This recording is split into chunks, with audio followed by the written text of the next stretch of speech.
Nous allons évoquer cette rencontre ce vendredi après-midi entre le missionnaire du gouvernement chargé de l'éducation et les élus du département. Au cœur des discussions, les difficultés existantes dans l'enseignement du premier degré et des perspectives d'avenir. Pour les élus, il y a nécessité d'échanger sur le sujet, mais les solutions proposées n'apportent pas de visibilité pour répondre aux besoins des élèves et de la population. L'objectif visé par les élus reste ici en toute évidence l'égalité des chances dans toutes les écoles. On écoute Daniel Zaïdani, conseiller départemental de Pamandzi, au micro d'Alda Alidi et Henriette Bouanaïssa. Pour ma part, aujourd'hui, cette égalité des chances est rompue.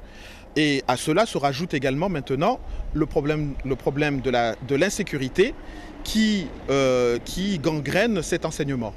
Donc, le président de la République prend quotidiennement des mesures pour améliorer le système scolaire en France. Nous avons entendu qu'il voulait faire en sorte qu'il n'y ait que 12 élèves à l'école de CP.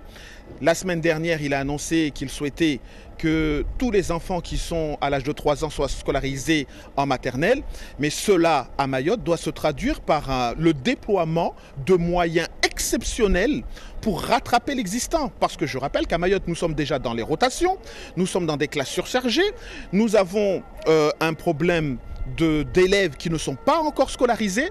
Donc cela nécessite en réalité qu'on nous donne une enveloppe exceptionnelle pour pouvoir construire plus de 600 classes à l'école maternelle, à l'école primaire, que nous faisons en sorte que à chaque année, nous construisons suffisamment de classes pour scolariser tous les élèves.